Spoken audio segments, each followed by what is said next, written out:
Welcome to Pieguys Pick'em. It is week 18. The minefield that is week 18 is upon us. A few games that really matter, and a lot of games that don't matter too much at all. So, a lot of the bets this week will be smaller units. I didn't do well last week, of course, and a couple didn't go my way, but a lot of stuff I misjudged some teams who I thought were going to play hard, like Vegas. And then I forgot that Jackson Dart quote from a few weeks ago that he really wanted to win and Vegas didn't. So that was a mistake on my part. But we'll move along as we get to the Saturday games. 2 games on Saturday, both of them with playoff implications. Panthers, Bucks. There's some 2.5s out there, but mostly 3-point home favorites. The total is around 43.5, 44. So the Panthers were held to 2.7 yards per play and 40 net passing yards against Seattle. Their offense didn't work, and that was a home game. So now they got to go on the road, play Tampa Bay here. The defense was all right. Forced 2 turnovers. And the run game, they had 99 yards on the ground, but there was no passing game. 1 of 11 on third down, 2 of 5 on fourth down. 2 weeks ago, we saw this matchup, and the statistics were fairly even. And, of course, it came down to that Baker Mayfield interception.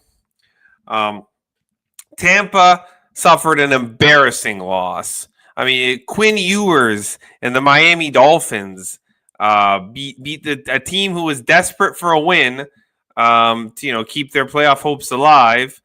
And now Seattle helped them out, but we'll talk about there's a scenario where the Bucs can win this game and still miss the playoffs. Baker threw for 346 yards, 2 touchdowns, but no Buck had 20 rushing yards. No rushing offense. Baker also threw 2 interceptions and lost the fumble. Then they lost the turnover battle 0-3 to a rookie quarterback, who making his second start ever. Godwin and Jalen McMillan both had over 100 yards receiving. They outgained Miami 6 to 5.5 yards per play, 21-13 on first downs. But the Dolphins, they had 145 yards on the ground. The Bucs had 53. You get outrushed by, what is that, 90 and change. Probably going to lose the game. Anthony Nelson, linebacker, and cornerback Jamal Dean have been ruled out. The big question mark is defensive tackle Kalijah Cansey, as well as the offensive tackle Tristan Wirfs. 2 impact injuries. It looks like Wirfs is going to play. Clancy, we don't know. Kalijah Clancy. So that's the big one. In terms of Carolina, it's defensive tackle Tershawn Wharton again, who's been on the injury report every week. I think he played last week. But the big news, of course, I talked about this last week. Kind of reason I bet Carolina was that I thought Robert Hunt was going to return for the Panthers last week.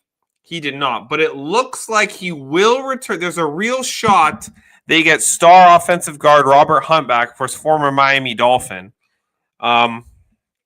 And yeah, these teams are evenly matched, as we saw last week, but Baker's not healthy. I know we had a good game against Miami, but if they can't run the football, Baker's got to step back. I mean, he's not 100% healthy. Tampa has been favored in their last 5 games. They're 1-4 straight up in those games, 0-5 against the spread. You can't bet Tampa as a favorite right now. You can say it's buy low. It's been buy low for weeks. This team is not good. Panthers +3. I already bet it. Tampa winning this game by more than 3 seems like a little bit of a pipe dream to me. I mean, the way they're playing, they would need Carolina to absolutely be awful. And Bryce Young has been good against the blitz this season. Seattle didn't blitz him at all, and we're able to contain him. Todd Bowles is too blitz happy. Bryce Young is going to cook the blitz here. Give the Panthers +3. I know it's a little bit of a public underdog, which can be bad, but Tampa's just horrible right now. They can't get out of their own way, and I trust Baker Mayfield right now to make the game-losing interception like he did 2 weeks ago. So I'll take Carolina here. I know they haven't been as good on the road, but Tampa's a favorite has been horrible. They can't even win outright, much less cover a number here. So as we move along to the big game, the night game for the number 1 seed in the NFC. Yeah, the Panthers are still the Panthers, but they're mediocre this season. They're not the garbage Panthers of the past. Mediocre team, and a mediocre team right now beats Tampa Bay. Quinn Ewers beat Tampa Bay. Seahawks, Niners. Seahawks now 2.5-point road favorites. The total 47.5. And I think the move is Trent Williams and George Kittle probably aren't going to play here for the night. I don't. Trent Williams hasn't practiced all week. He left with a hamstring injury against the Bears. Now they still played very well against the Bears, but this defense is a different animal. The question is going to be, like, this is the unstoppable force boost versus the immovable object. Will the Seahawks defense be able to stop this Niners offense? Because nobody's been able to stop the Niners offense. At the same time, nobody's really been able to take advantage of the Seattle defense outside of the Rams. That was a short week, of course. And the Seahawks still won that game. Of course, the big concern on the Seattle side, Sam Darnold in another game to clinch the number 1 seed of the NFC. This time he's a favorite though. Last time he was on was an underdog. Nobody's resting. Nobody's resting anybody, Jason. This is for the bye. Charles Cross, the tackle, has been ruled out. Not good for Seattle, and safety Kobe Bryant is doubtful. And the big question mark, offensive tackle Josh Jones. You don't want cluster injuries on the offensive line with Sam Darnold, because you know what happens. Sam Darnold under pressure can pumpkin and see ghosts. Sam Darnold not under pressure is probably going to cook this Niners defense, which has been atrocious.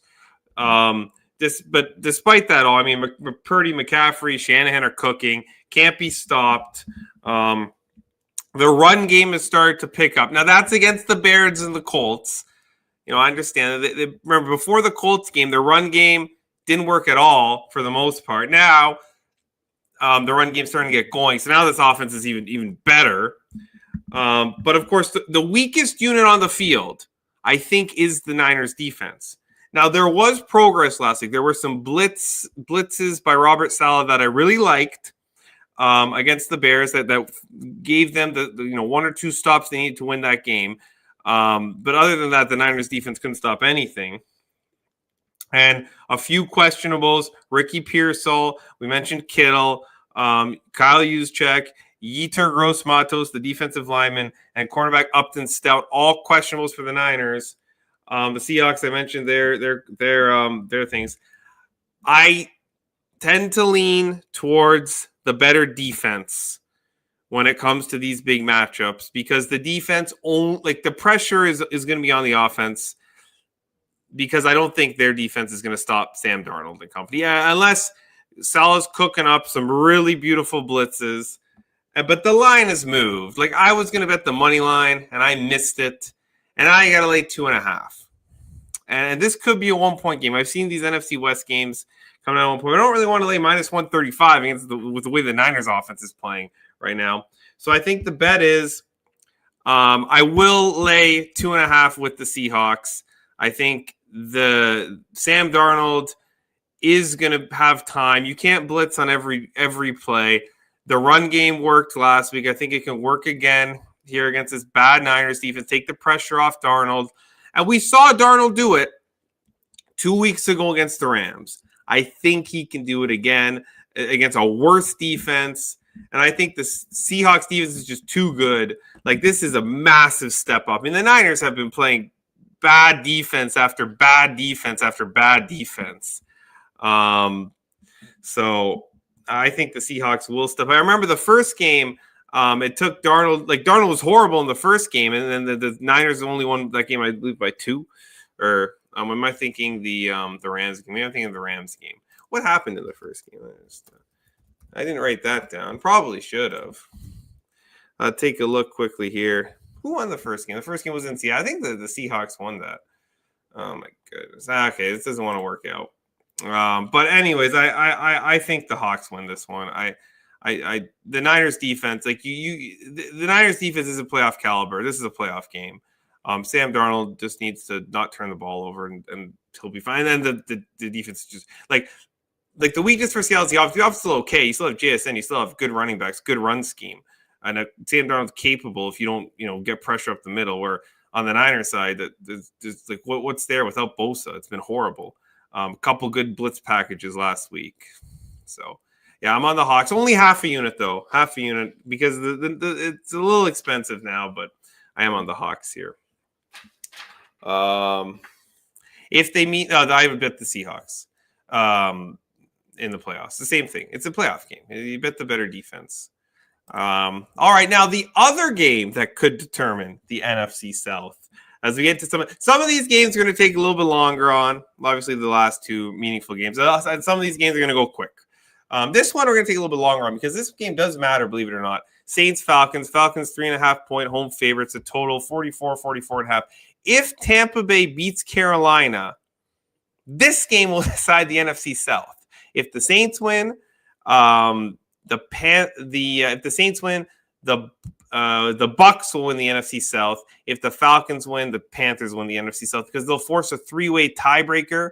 And in that scenario, because Carolina beat Atlanta twice and Tampa only beat them once, they would win the three-way tiebreaker because it would be the three-way head-to-head. The Saints extended their win streak to 4 wins, 34-28-26 over the Titans. Overcame a 13-0 deficit. You like to see face adversity. They've been great last 4 weeks. Outgained Tennessee 8.1 to 4.7 yards per play. 24-6 Saints in the second half, 2 for 2 in the red zone, 5 of 11 on third down. But, 6 penalties for 84 yards, and Dante Pettis lost the fumble. And unfortunately, Charlie Shuck does look legit right now. And unfortunately for the Saints, we might see lots more Dante Pettis this week because Chris Olave has been ruled out. He has a blood clot, so I hope he's gets all the treatment and they can sort that medical issue out. And Mason Tipton, another of their wide receivers, hasn't practiced for I think the last few weeks with a groin injury. So now they're kind of thin at wide receiver. You're gonna have to see Dante Pettis and some of these other guys step up. Alvin Kamara, Brian Breesy, and linebacker Demario Davis were all questionable. Demario Davis, believe it or not, is probably the most important of those three. I'm just going to take a look. There's an update. I did this research yesterday, and it looks like they don't want to give me the Saints. Yeah, they're questionable. We don't have an answer for either of those. So that's a big one. And Demario Davis, because the defense, he's like 36 or 37, but he still plays amazing. Demario Davis. So good for him. The Falcons upset the Rams 27-24 on Monday Night Football. Outgained the Rams 6.5 to 6 yards per play. Held the Rams 1 of 4 on fourth down and 1 of 3 in the red zone. Very good on those key downs. The Atlanta Falcons picked off Stafford 3 times. They're 4-2 with Kirk Cousins as a starter, the Atlanta Falcons, including a 24-10 win over Tyler Shuck and the Saints in Week 12. Now, Tyler Shuck has come a long way from Week 12. Pitts, London, and Mooney were limited at practice. I'll see if there's an update on them.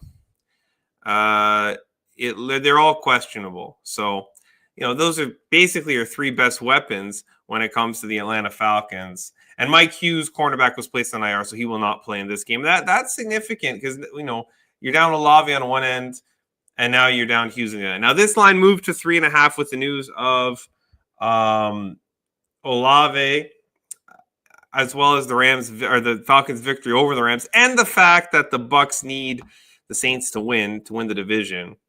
Unfortunately for me, before Monday Night Football, I went and bet the Saints plus 2.5 because I thought the Falcons were going to get trounced, and I was wrong. I didn't bet it though, so I have a worse number on the Saints. I would at 3.5. I would maybe wait. If Carolina wins Saturday and it's still 3.5, I think that there's less incentive for the Falcons in this game. Now I know Raheem Morris and Kirk Cousins are playing for jobs, but Raheem Morris isn't very good, and Kirk Cousins is only going to be as good as his weapons, and his weapons are questionable and banged up right now. So I would lean towards taking 3.5 if the Panthers lose. Obviously, I already have it in pocket, so I'll endorse it. For a small play, of course, everything's small. And then what I do like, though, we have banged up wide receivers and tight ends of both sides, under 44.5. And the Saints defense has been excellent. And they just played a high scoring game. Atlanta just played a high scoring game. And we saw the last game, what was it? 24-10, 34 points. The Falcons defense has been really good last few weeks. I think this stays under the 12. I know it's week 18 and the numbers can get like teams can pull out tricks in their playbook, go back in the playbook stuff. That's the concern with any over or under in week 18. But at the same time, I don't think we get that here. I think the Saints want to win. I think the Falcons want to win too. I don't think this is any sort of we're just gonna go out there and roll the ball out and see who can score 30. I think they're gonna play to win. So I'll take the under here, 44.5. Small play in this one. As we move along to a game that means for sure nothing. Bengals-Browns in terms of playoffs. Anyway, Bengals-Browns. Bengals 7.5 point home favorites. A total of 44.5. Browns are off an upset of the Steelers, 13-6. Lackluster run game and 2 interceptions by Shadur Sanders still won the game. Garrett still needs a sack to set the single season record. But they did outgain, or they were outgained by the Steelers, 5.2 to 4.5 yards per play. In what was a weird game. I mean, it felt like Pittsburgh was less trying to win the game and more trying to make sure Myles Garrett didn't get that sack because Aaron Rodgers didn't want to be the poster boy. There's already thousands of images of Aaron Rodgers getting sacked out there. What's the difference? One more, but now the big injury news. We'll talk about that in a minute. The Joe Burrow rumors. Big injury news for the Browns. Harold Fannin Jr. out, and we already have Quishon Judkins out. David Njoku, I don't think he's going to play. So that's basically their 3 best playmakers not playing. And then there's tons of offensive linemen and defensive linemen on the injury report here. And on the other side, the Bengals blew out another bad team, 37-14. Since Burrow's been back, this team's been absolutely excellent. Back-to-back blowouts since getting shut up by the Ravens a few weeks ago. Outgained the Cardinals by 1.5 yards per play, 29-12 in first downs, 40-plus minutes of possession, 10 of 15 on third down, 5 of 5 in the red zone. Or is that 3? It might be 3 of 5. Good red zone numbers regardless.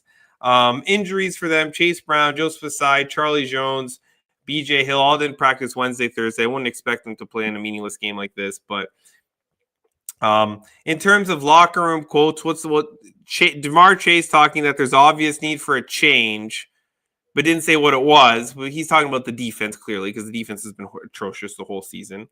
Lots of talks about that Cody Ford play where the offensive lineman made a nice play. It was good to see. And Shamar Stewart got his first career sack against the Arizona Cardinals, which makes sense because they have no offensive line. And then, of course, the rumors Doggy's bringing up here in the chat. The rumor is Joe Burrow's going to the Dolphins. And I'm a Dolphins fan. I'm like, really? And then when I first heard it, I thought it was bunk, fake. And then I heard it from somewhere else. And I'm like, oh, my goodness. So, I mean, I could see this Bengals organization, that's a big contract and they're cheap. So maybe it is because how are you gonna but then who are you gonna start? Jake Browning? This is ridiculous if you get rid of Joe Burrow. But the Dolphins have 10 top 100 picks in the next 3 drafts. So they have the draft capital to make a trade like this. I don't know if Tua would go the other way. I don't know what that would look like, but at the same time, I don't think that affects this game. I think the Bengals dominate here. The Browns don't have any offensive weapons. Their best, once Garrett gets the sack, if he gets the sack, and I think he will. It's a bad offensive line. But once he does, like the Browns going to pack it in. The Bengals going to stomp them again. I'm laying it here. It's small, but a little bigger than some of the other ones. Bengals minus 7.5. Just keep riding the bet. This is a mismatch in terms of offenses. And, Shadur Sanders might get a little bit here, but without Harold Fannin Jr., like who are you throwing this to? Cedric Tillman? You know what I mean? Like it's rough. And they had no run game last week. If they have no run game here, the Bengals are going to blow them out. All right, we move along. This will be a quick one. Cowboys, Giants. Giants, 3.5 point. Home dogs, total in and around 50. The reason this total thing is pivoting all over the place is there's rumors Dak Prescott isn't going to play the whole game. I expect him to start. The big news out of Dallas this week is that Trevon Diggs got cut because he wanted to stay home with his family in Washington, D.C. for Christmas. And they're not playing for, 10 days? And you're eliminated from the playoffs.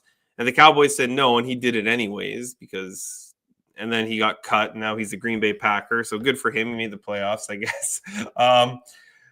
They were up 24-10 on Christmas and fell asleep in the second half and blew the late cover. That game middled. If you got 6.5, congratulations. If you got more than 7 with Washington's, congratulations. If you had both, enjoy your new yacht.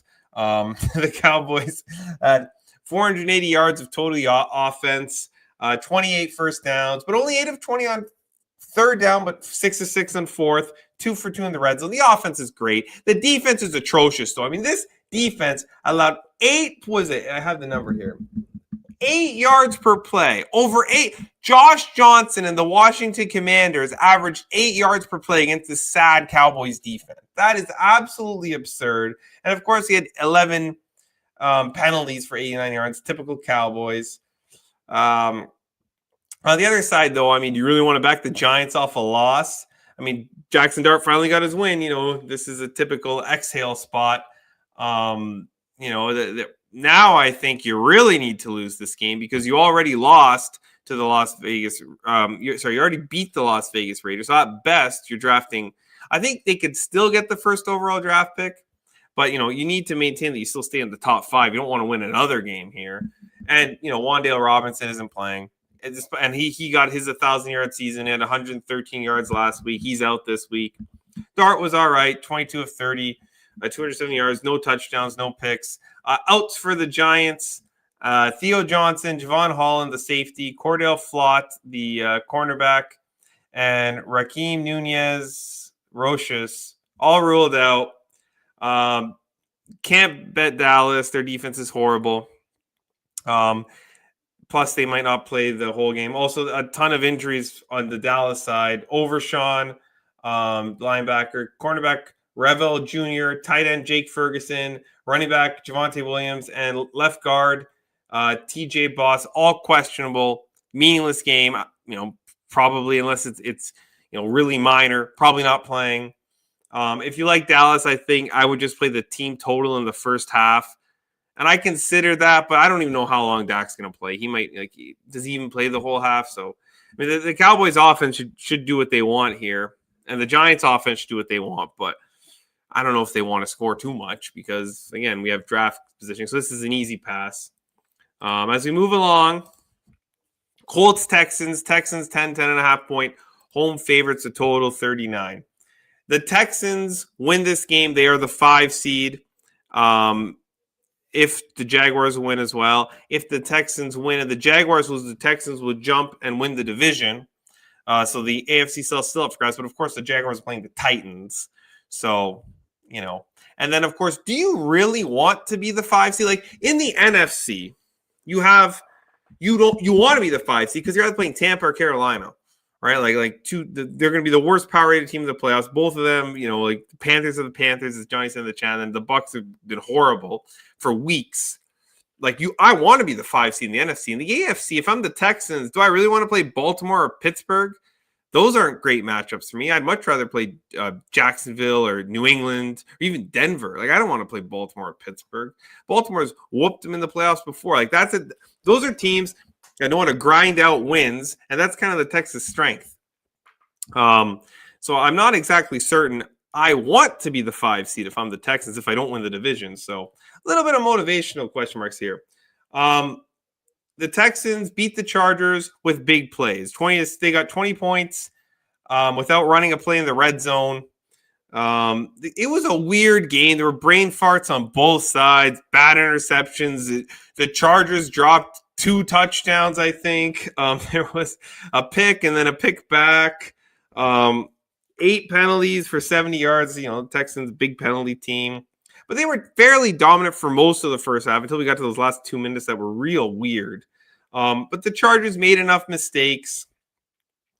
Ryan's quote this week is that we have to stick to fundamentals as a defense because this is a more athletic quarterback. Of course, Riley Leonard, we'll talk about in a minute. Sorry for the Colts. So I'm kind of thinking the Texans aren't going to show anything strange. It might be a base defense game for the Texans. Just, don't let the big play happen. I don't know if they're going to show any exotic blitzes or any exotic coverages here. This could be base preseason defense for the Texans. You're playing a rookie, right? And on the other side, the Phillip Rivers experience was fantastic. He was great. He kind of exposed some of the quarterbacks currently in the league. I mean, if he came in there, looked like that. Now, of course, the Colts have a decent offensive line. He can't look like that anywhere. But Riley Leonard will start this game. I like when young quarterbacks like Riley Leonard sit back and watch a vet. It was maybe better. Like I'd argue it was good quarterback play by Rivers, but it wasn't, fantastic. You're not intimidated by how Phillip Rivers plays. Like he didn't do anything spectacular. It was just good, solid quarterback play where you can say, "Oh, that's how he handled that." I can do that too. Nothing Rivers did. Riley Leonard said back, "Oh, I can't do that." It was all basic. Checks at the line of scrimmage and good routes and reading defenses, right? All stuff that isn't intimidating to a young quarterback, but you got to sit back there and watch. And, of course, Rivers will be on the sidelines. So I like this situation for Riley Leonard. Of course, he was 18 of 29, 145 yards, no touchdowns and a pick in his relief appearance in Jacksonville when Daniel Jones got hurt. Sauce Gardner's out. Zaire Franklin, the linebacker, and center Tanner Bornolini are both questionable. DeForest Buckner was placed on IR. The Colts, the Colts were competitive in all their games with Rivers. Even the Niners game, you take out that fumble by Mr. Fumble himself, Amir Abdullah, and they did fine. So I like the Colts here. I think this is an absurd number. I know the Texans, need to win, but 10.5. I mean, come on. I mean, the Colts aren't chopped liver here. I don't think they're going to, rookie quarterbacks, they're not going to leave him out to dry. This team's got character. Phillip Rivers on the sideline, you're going to leave a rookie quarterback out to dry. Give me a break. Yeah, give me the Colts plus 10. I actually really like this play. The Texans aren't a team I trust laying points. They're a low-scoring, grind-to-win-out team. They're not, a team I want to lay 10.5 with. But I'll take 10.5 with the Colts here. Give me the Colts. All right. As we move to the other AFC South game, likely the more meaningful one, Titans-Jaguars. Jaguars 13.5 point. Home favorites. The total here is 47.5. The Titans played pretty well in the first half, but then things went sour. But they've continued to play hard since interim coach Mike McCoy came in there. And when Cam Ward has his guys, and when Okonkwo, DK, Aya Manor, and Tony Pollard are all in the field, the Titans offense works. Titans defense doesn't work, unfortunately, though.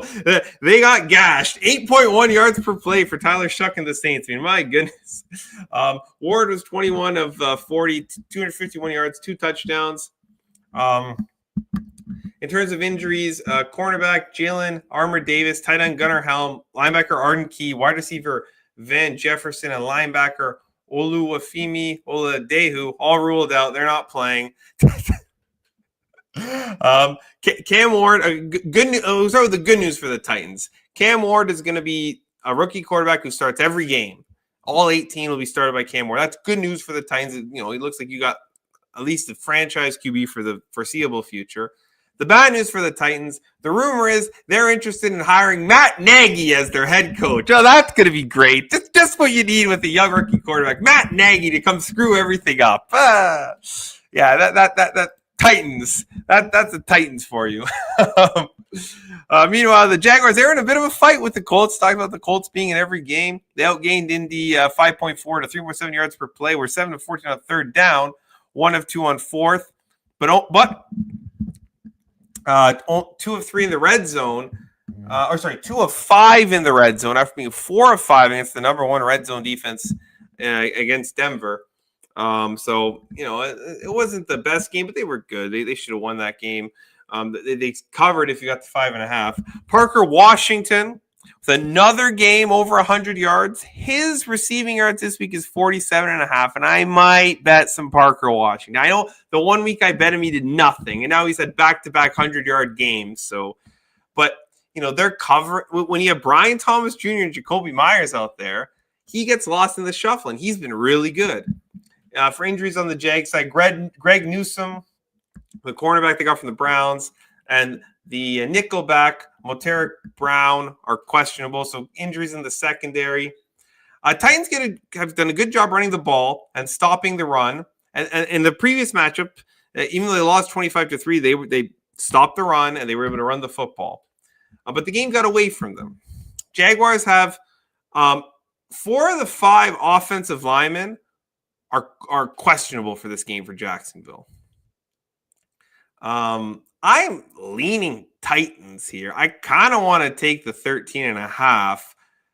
But the thing is though, if I like the Titans defense can't stop anybody. So maybe the better play is just play over 47.5 because the Titans have probably got some cute play. They're going to, you have DK, right? Who's been a really, really good kick returner. You probably got some play for him to get a touch, and you got all your weapons. Yeah, so I think I'm going to stay away from the Titans because I don't like the Jags could still score 35 here, and I don't know if the Titans can get past 21, but at the same time, the over looks I think I'm going to pivot here. I'm going to take over 47.5. I think I know the Jags are a little banged up on the offensive line. That's if the Jags are up 10, do they take these? But I don't know. The Titans might give them a fight here.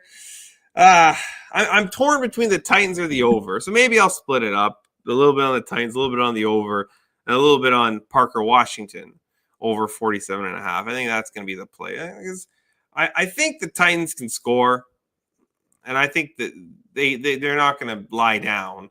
But this next team coming up, they're lying down. And I'm talking about the Green Bay Packers. Packers, 9.5-point road dogs in Minnesota. The total here, 36.5, 37. Well, you hear that tune? That's Clayton Tune, and he's going to be starting here for the Green Bay Packers. And if you remember Clayton Tune and his tenure with the Cardinals, he's horrendous, or he was horrendous. Now, the same thing can be said. Malik Willis in Tennessee was awful, and he's played well in Green Bay, and he's probably going to get a starting job next year, Malik Willis.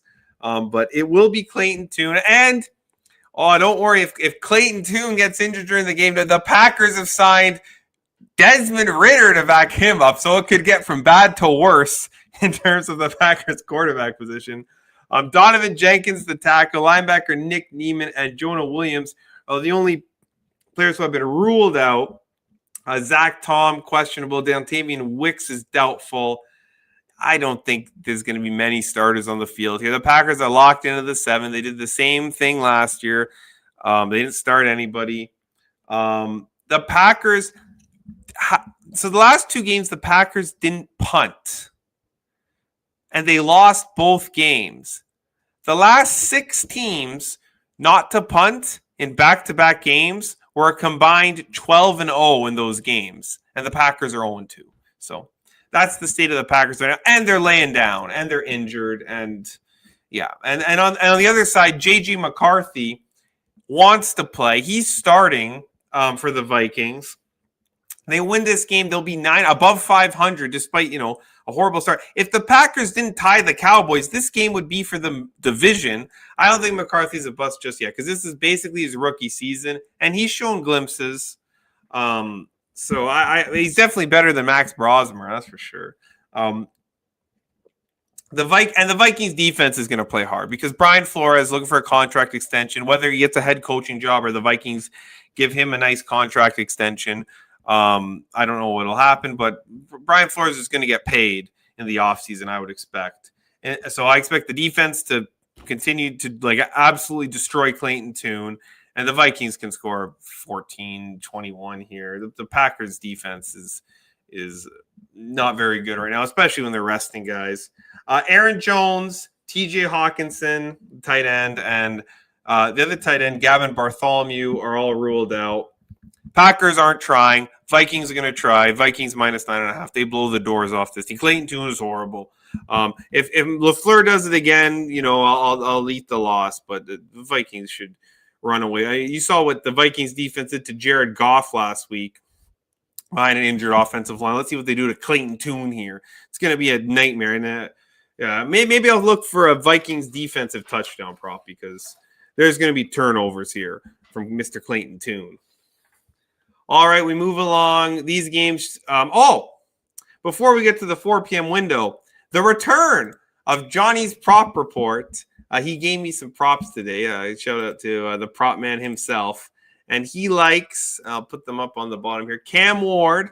We talked about the Titans offense working. Over 199 passing yards. He likes Caleb Williams. Talk about that game in a minute. Over 270 passing yards. He likes, I didn't write that properly. Bijan Robinson. Over 130 rushing and receiving yards. And he likes Hollywood Brown anytime touchdown because of an incentive that he has in his contract. I believe he makes $750K if he scores on the touchdown. Now, it is Chris Oladokun, so that one's a little bit iffy, but maybe they give him a carry. They might give him a carry if they're down by the goal line. I wonder what the rushing touchdown would pay. I might look at that. I'll play all those small. Why not? I mean, it's weak. Everything's going to be small this week. The props might even be better than the sides and totals, but there are spots I like here. We've already talked about a few of them. There's these next few spots I don't like at all. So we'll just run through them quickly. Chargers, Broncos. Broncos 12.5 point home favorites. A total 37.5. Chargers are resting Herbert, so it's going to be Trey Lance behind. Oh, that was on a timer. I'll put that back on. It's going to be Trey Lance behind a makeshift patchwork offensive line against this nasty Broncos pass rush. How do you think that's going to go? He's going to get absolutely obliterated. Amarian Hampton ruled out. Cornerback Nico Reed is ruling out. I don't expect anybody who's nicked up to play. And then outside of Dre Greenlaw, the Broncos are completely healthy. They win this. They're the number 1 seed in the AFC. They get the bye. But at the same time, the Broncos, as big chalk, have been horrible this season. We saw last week, 13.5, 14-point favorites against Kansas City, win by 3. We've seen multiple instances where the Broncos, favored by a large number, have won the game by like 3 points, not covering the number. So it's an easy pass. The Chargers could get absolutely obliterated. But at the same time, the Broncos, you can't trust them to cover big numbers, like the Texans. All right. This one I got to take a little bit of time on. Chiefs Raiders. The Chiefs 5.5 point road favorites, the total. Oh, are all these timed? Oh, I have to change them on. Maybe not. Quickly. Sorry about that. I hate this new timer setting they have. I can just click on and off. Like, why don't we have timer setting? Chiefs 5.5 point road chalk. The total here is 36.5. Yes, Chris Oladokun is laying 5.5 points here on the road. The wire to cover for Kansas City last week. They were Broncos only scored 13, or how many? Broncos were 13. They didn't score very many points, and the Chiefs, were getting 13.5. So pretty easy to cover when they don't score very many. But wire cover. Oladokun wasn't any good though. I mean, was he 13 of 22 for 66 passing yards? But he did almost lead a game-winning drive. So, they scored 20. Okay, so the Chiefs basically needed 7 points to cover, and they did. They got 13. So, he was okay in that last drive. A couple of passes to Kelsey, catch my Kelsey prop. So thank you, Chris Oladokun. Now let's talk about this other team, okay? Because I'm fed up. I got sucked. I thought maybe there'd be some kind of character with Pete Carroll and Geno Smith in that room, but no.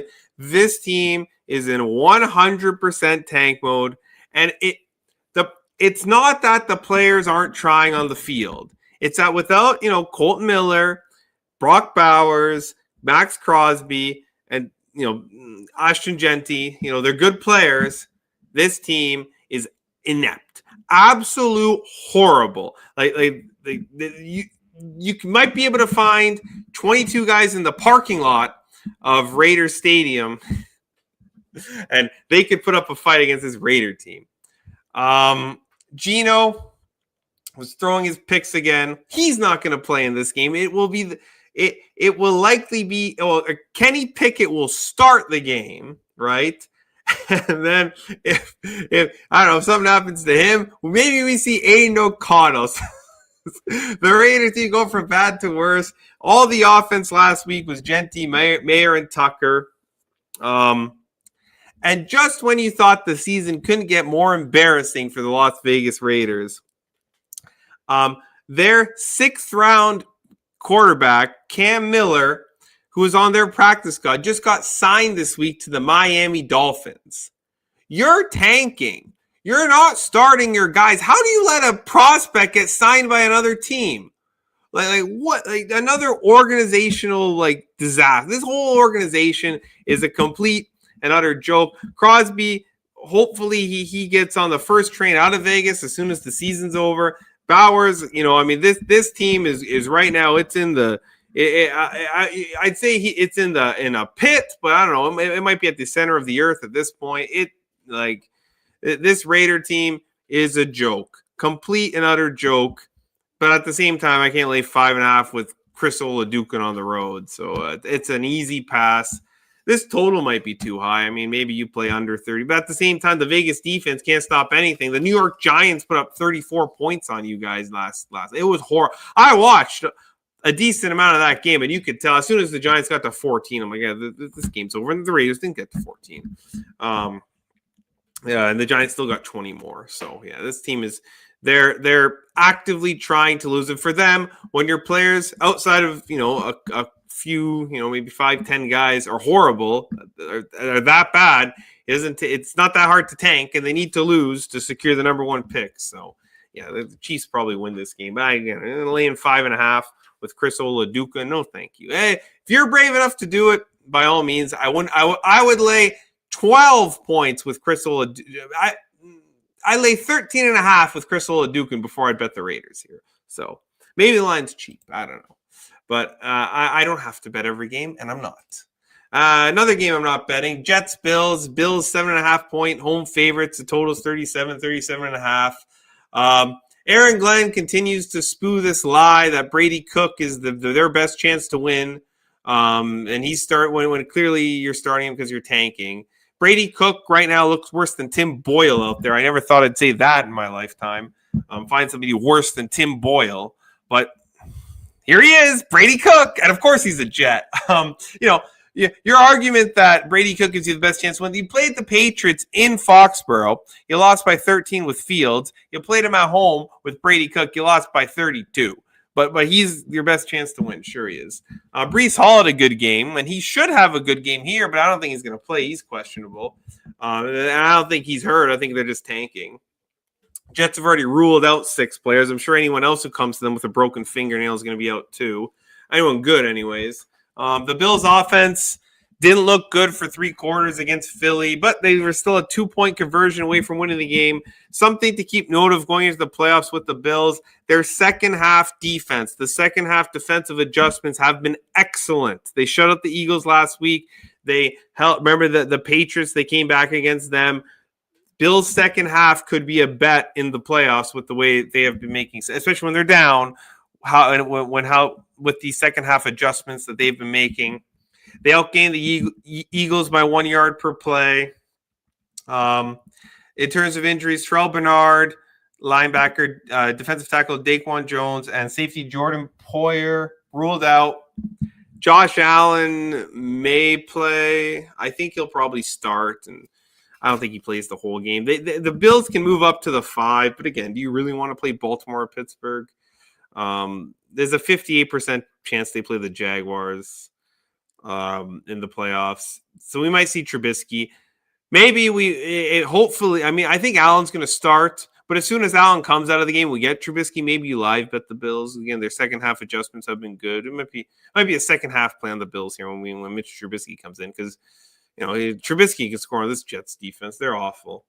It looks like Aaron Glenn is going to be back next year too. So on the Jets side. All right, Commanders, Eagles. Eagles 4.5 point home favorites, a total of 39. Eagles have also packed it in. Jalen Hurts, Saquon Barkley, A.J. Brown, all expected to be rested. And then Jalen Carter, linebacker Nakobe Dean, safety Marcus Epps, and who's this? Tight end Dallas Goedert and tackle Lane Johnson. And offensive linebacker Jalen Phillips, all ruled out with injuries. They probably could play if this game mattered. They could still get the 2 seed and play the Green Bay Packers if the Bears lose to the Lions. And of course, I would much rather play the Green Bay Packers than anyone from the NFC West right now with the injuries the Green Bay Packers have. Tanner McKee will start at quarterback, and he might be better than Jalen Hurts. I mean, the way Jalen Hurts is playing right now, he's been horrible. But, with all the guys around him not playing, it's not going to be the case, obviously. On the other side, Josh Johnson will start for the Commanders. Now, they did get 8 yards per play against that Cowboys defense, but again, the Cowboys defense. But Johnson was no good. I mean, he was 1 for 7 on third down, 15 for 23, 148 yards. It was Kroxky Merritt who had 11 carries for 105 yards, 2 touchdowns, leading the offense. Only Mariota, Daniels, and Tunsil are expected to be out. So it should be a game that the Commanders try to win anyways. They're not sitting people like the Eagles are, but at the same time, I mean, I don't really want to bet on Josh Johnson. The Eagles backups could win this game here. I wouldn't be surprised. So pass for me. So four passes there. As we get to a game, I do have a play on. Lions, Bears. Bears 3-point home favorites, the total 50.5. I mentioned the 2 seed is important because you get to play Green Bay at home instead of having to play San Francisco or the Rams in the wild card round. So the Bears will either be the 2 or 3 seed, and if they win or the Eagles lose, they will be the 2 seed. So they have their 2 seed fate in their own hands. And Bears aren't sitting people. From what I understand, the Bears aren't sitting anybody unless they're actually hurt. And even more, wide receiver Rome Odunze could be back for this game. And the Bears special teams coach has been talking up his special teams at home. So they really want that 2 seed because he thinks he's got an advantage in the windy conditions of Chicago on special teams especially. We saw them recover the onside kick, of course, against Green Bay a few weeks ago in that game in Chicago. So maybe he's got a point. And I kind of get the sneaking suspicion that Ben Johnson wants to stick it to the Lions after they lost in Detroit early in the season. And the Lions are banged up. And Jared Goff turned the ball over 5 times on Christmas. They lost by 10 to Max Brosmer and the Minnesota Vikings. The team averaged 2.3 yards per carry on the ground, the Lions. The vaunted Lions run game, 2.3 yards per carry. And Gibbs lost a fumble. And the injuries, I mean, this is the list of people who are out. Linebacker Alex Anzalone, offensive lineman Tristan Colin, safety Thomas Harper, defensive lineman Aleem McNeil, and of course, star tackle Penei Sewell, all ruled out. And then 4 other offensive linemen are questionable, along with Amon-Ra St. Brown. Player Ben Johnson's been hyping up heading into this game. I don't know if he's looking to poach him from Detroit, but the way he was hyping him up this week, I think he's looking at Detroit, if they're no good next season, to make a trade or maybe sign him. But we know Dan Campbell's not going to give up. This team's not going to give up, but they're in for it here. The Bears, I think, want to win this game. You have young quarterback, you have young players. You play Week 18, and you want the 2 seed. You want to play the Packers next week. I would the Bears will be favored in that game. The Bears, if they play the Niners, it'll probably be a pick, or the Niners slightly favored. And if they play the Rams, they'll be underdogs. So, you want to play the Packers, and I think Ben Johnson wants to beat this Lions team, and they're banged up, and he can really step on their throat here. So Chicago -3 is the bet here for me. Yeah, and Williams can be the first quarterback. I saw that Williams be the first quarterback in Bears history to reach 4,000 yards, which is why Johnny, of course, in his proper gave out the 270 passing yards. No Bear quarterback has ever gotten to 4,000 yards. So there would be, and of course, the litany of bad quarterbacks they've had over the years. Yeah, and a lot of people like this Williams kid. Some people don't. I'm starting to like. He's playing very well. With you go from the mismanagement the Bears were last year to Ben Johnson. It's night and day, and of course he retained the special teams coordinator. All of a sudden, the special teams playing well. Smart guy. The Bears are smartening up. So things looking up for Chicago, and we can't all say that. Cardinals Rams. Rams 8.5 point home favorites. A total 46.5.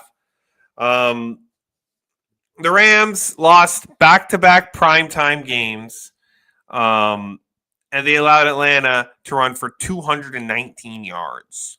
219 yards on the ground. The Falcons outgained them 6.5 to 6 yards per play, and Stafford threw 3 interceptions.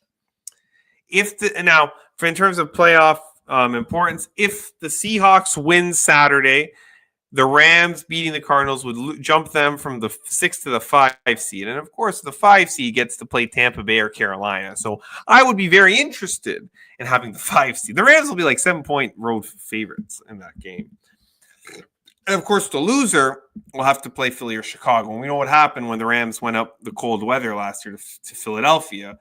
That was a close game, but they lost. And, of course, the Eagles, the likely 3 seed at this point. So I would like to have the 5 seed, but at the same time, McVay was not happy in his press conference after the money. He was pissed. That's 2 back-to-back line. I think they need this game to sort of get some momentum because back-to-back, lost to Seattle, heartbreaker, and then a bad loss to the Falcons where you threw 3 pay.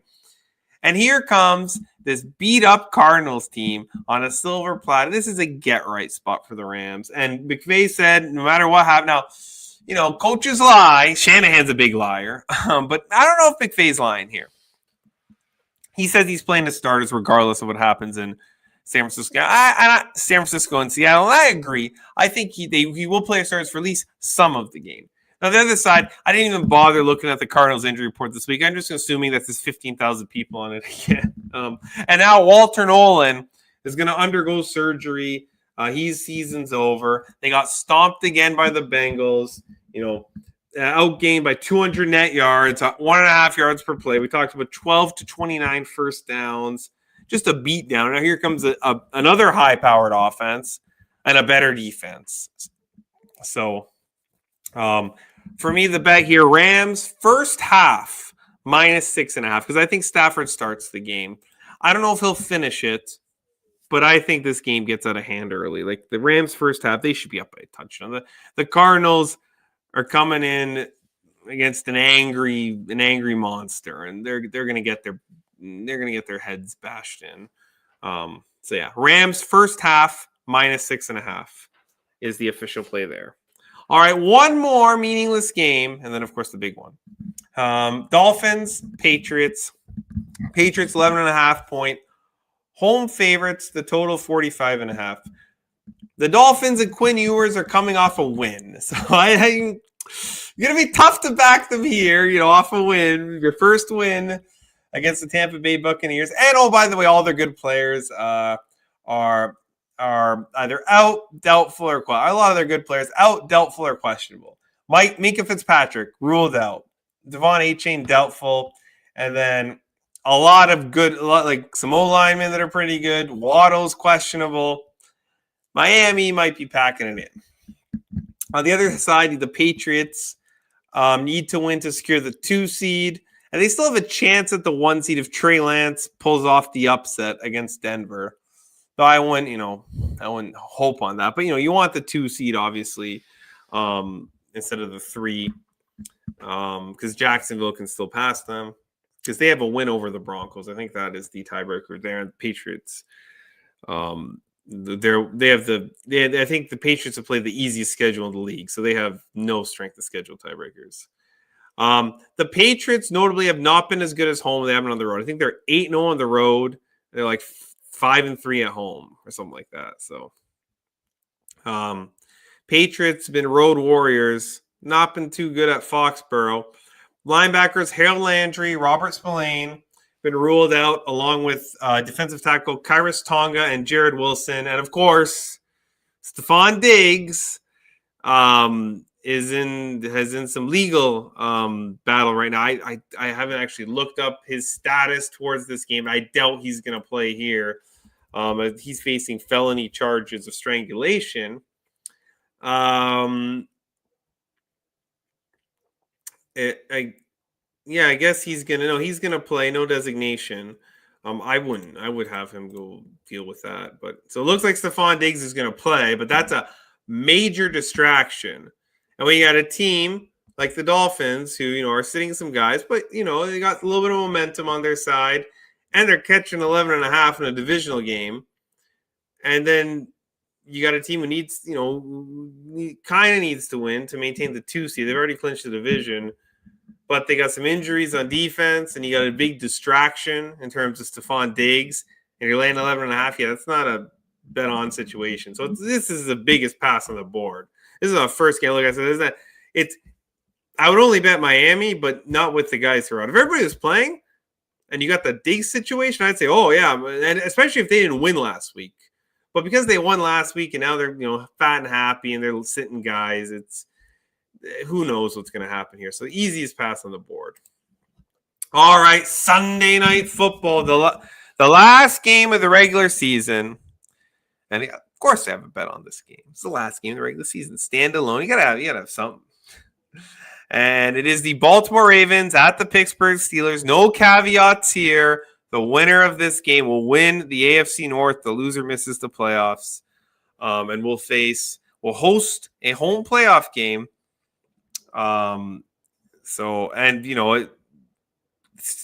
These teams know how to win these weird games. So they're not completely. Like, I was looking at the prices. Like, the AFC is kind of weak. And I was looking at the price for Baltimore and Pittsburgh because I'm like, if whoever you think is going to win this game, their price is going to be cut in half. Once they win. So I was looking at those AFC prices because I don't trust anybody in the AFC right now. I think like Houston doesn't, who has been on a roll, doesn't match up well against either of these teams. Neither really does Jacksonville. And then of course Denver question marks and New England big question marks, and Buffalo, the bad defense, and the Chargers injury concern. So nobody is, you don't have a Rams or a Seahawks or your last year's Eagles, last year's Chiefs, right? So everybody's beatable. So, something to consider. Derrick Henry didn't like that he didn't get enough carries in the fourth quarter last week, and he exploded 216 yards, 4 touchdowns against the Packers, cashing my Baltimore plus 4.5. Which was, one of the bright spots last week. There weren't too many of those. Tyler Huntley wins another game, but it will not be Tyler Huntley. It will be Lamar Jackson returning, and he will start here. In terms of injuries for the Ravens, cornerback Marlon Humphrey, wide receiver Rashad Bateman, and defensive tackle Taven Bryan are all questionable. But they're not the only team getting something back in this game. TJ Watt, yes, Mr. Yinzer Magic himself will play in this game. He has no injury designation. However, DK Metcalf will not play in this game because he's still suspended. And Darnell Washington, who's been very good for the Steelers, is on IR. So the Steelers have cluster injuries at wide receiver, and their offense looked horrible against Cleveland. Without Metcalf and Washington. And that is a major concern here. The defense still looked good. And remember, I talked about this last week. The Steelers defense is pretty good, like last three weeks now. And obviously, they played fine against Cleveland. It was the offense that couldn't do anything. And their wide receiver room is thin. after Metcalf. It's, Adam Thielen, Calvin Austin III, MVS, Marquez Valdez-Scantling, Scotty Miller, and Ben Skoranek. Those are your wide receivers this week. But they still have Pat Freiermuth, so that's good news. I guess they still got one guy they can rely on. So, as bad as the Steelers looked last week without DK, okay, this is the second week. Rodgers going to have some more continuity with his receivers. And the Ravens haven't been good enough this season to be laying 4 points here on the road in Pittsburgh. Better Ravens teams have come into Pittsburgh against worse Steelers teams, and they haven't been able to win by more than 3 points. The last time the Ravens went into Pittsburgh and won by more than 3 points was 2018. Since then, I think they've won by 2. They've won in overtime by 3, and then the Steelers have won the rest. Or maybe there was another one where the Ravens won by 3. But they haven't been able to beat the Steelers by margin in Pittsburgh. It's going to be loud. This is going to be, it's a raucous crowd. This is for the division. At home, Pittsburgh, it's one of the biggest home field edges there is at night. So I'm taking the Pittsburgh +4. I hope somebody steps up here in that wide receiver room and takes advantage of this Baltimore defense, which has been suspect. Now, it's good news on the injury report for Baltimore, like we talked about, but good news on both sides. And, of course, TJ Watt's back. And the way Lamar Jackson has been limping around all season, I could see some classic Yinzer magic. So Pittsburgh Steelers +4, the official play here. And this may be a full unit. It's got to be. I mean, Baltimore can't be laying 4 on the road. This is a full unit play. Pittsburgh +4 here. All right. Pieguy 9871, of course. YouTube, Instagram, keep up with the show and updates and when we go live, usually Friday around 6-7 o'clock, depending on my schedule. All right, week 18, the last week before the playoffs, and the best bet. There's a few I like, believe it or not. There's a few that are going to have some good. I talked about the Colts, I really like. The Vikings, I really like.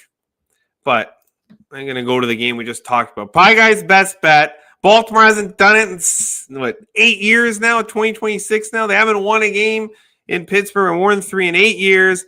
It's probably the worst Ravens team in 8 years, the way they've been playing. And I know the concern is Derrick Henry beats me. Right? Like, Derrick Henry beats me. But if Derrick Henry doesn't beat me, the Steelers are in this game. And I think we get some Yinzer magic. Steelers +4. Pieguy Pick'em's best bet for week 18. Thank you to everybody watching. Doggy, Johnny the Prop Man. And I'll see you all next week for a playoff edition of Pieguy's Pick'em. Hopefully we can keep the show. Oh, we did pretty good. 16 games, an hour and 3 minutes.